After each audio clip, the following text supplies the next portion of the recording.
Hello guys, my name is Tumitladi and welcome to my world, right? So I wanna show you something that I believe is gonna be very interesting to you, right? So firstly, I wanna jump to my browser and then I wanna tell you about this channel of mine. This is my personal channel where you can watch these videos because I made this content almost a year ago, if not 2 years ago, regarding my previous system. So I linked this on my caption or on the description of the video that you're watching. And also the videos that I'm uploading, you don't have to watch them from social media, they're on YouTube, so there you can watch all of them, right?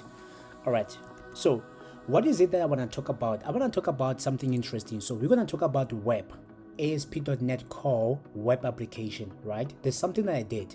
So my system, what it does is, let's go to the browser, the web application. All right, so my system has a couple of places where it sends out the email automatically. So I want to show you how I did that. And maybe I'm gonna do two parts. Let me start with the first part, right? Okay, cool. So how do you send an email from ASP.NET Core web application? How I did it. Number one, you're gonna need a service. Let's go. As you can see, there's email folder, right? I'll get there.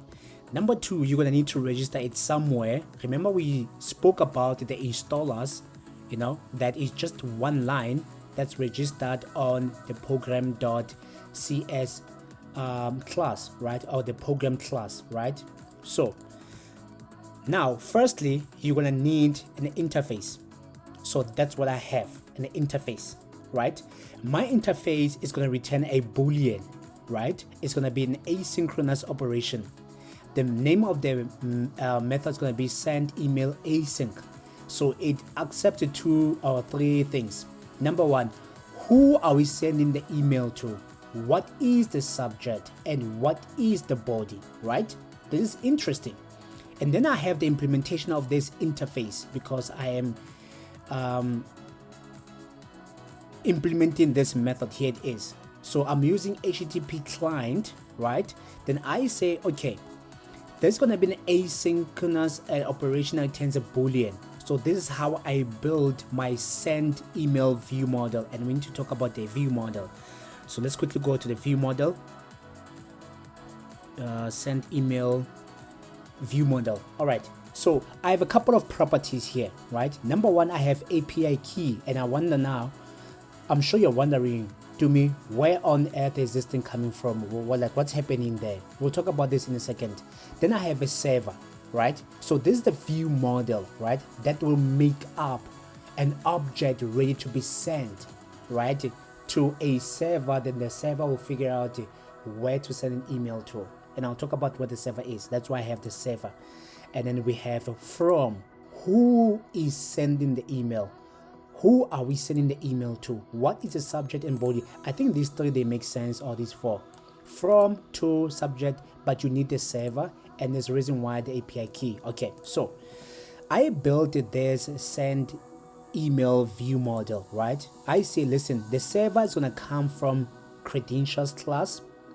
Obviously, it's a sensitive class, but it's fine. I have redacted some stuff there. I'll show you in a second. And from, you see, they're coming from internally on the application, but to subject and the body, it's what you're providing when you get into this method. And then I'm building this guy to say, listen, we are about to send. Do you see? I'm using HTTP client.post. I'm sending to some sort of an email API, right? So you understand this, but let's talk about this credentials. Let's go to utilities, and here's credentials.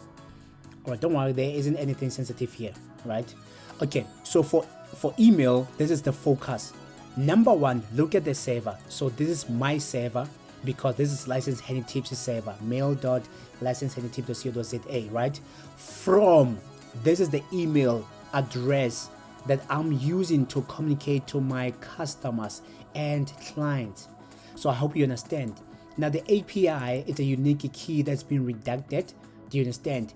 What it does, it sends a request to this web API. I have another custom web API that I built about 2 years ago, ever since it's been online, right? So this is the address to it, but it needs some data, right? So let me show you something quickly.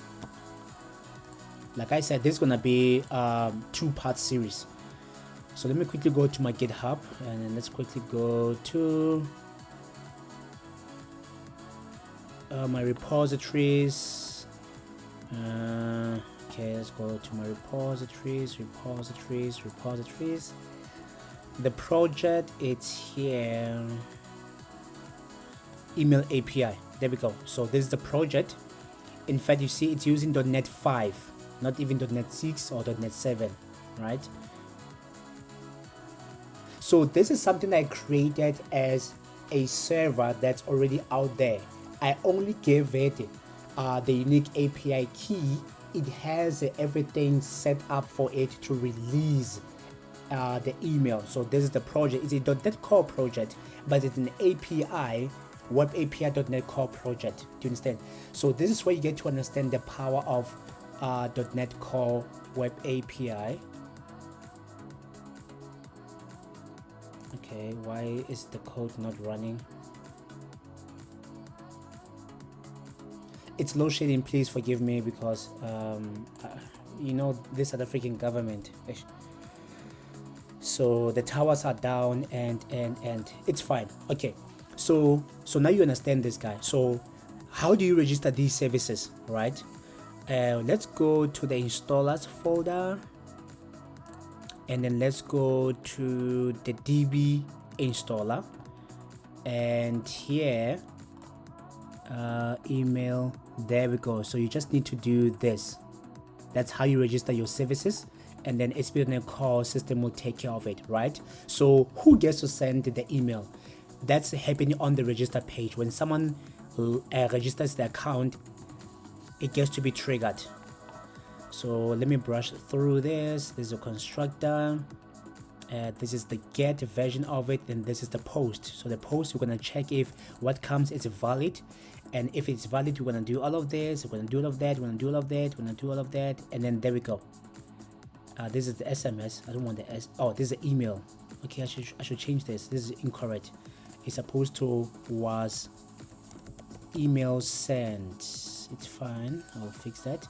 So this is where we send the email. It's a method. It's a helper method. There we go. So this email, send email confirmation async, expect the entire user object, right? And from there, what I'm gonna do, I'm gonna say, listen, let's get the user ID based on that object of the user, and then we're gonna have the user ID, right? And then user manager, it's an internal ASP.NET Core identity system that will help generate email confirmation token async for that user object. So we're gonna have the code there, and then we're gonna do what? We're gonna encode it using base64 URL, you know, to encrypt it, to make it spicy. And from there, we're just gonna build this callback, right? So when it's done, it's going to expect the return to go to account confirm email. I'm sure you're aware of this. And then we're gonna pass in the values, do you understand, to say this is going to be identity, user ID, and the code. It knows this. After that, it's going to use this part of, let's see, the email subject is going to write LHT email confirmation, and then the body is going to, you know, I'm using string interpolation to greet you, and I'm also passing in encoding the callback, you know, for security purposes. And I'm designing it with using my styles, right? And then I just say send. So you see where it's going? All right, so this is gonna be part 1. I wanna talk about this in the next part, which is gonna be part 2. So I want you to come back. I'm doing all of these things for 25 Rand per session, Monday to Friday, an hour from 8 p.m. until 9 p.m. You can schedule a session, and I can teach you, I can show you all of this.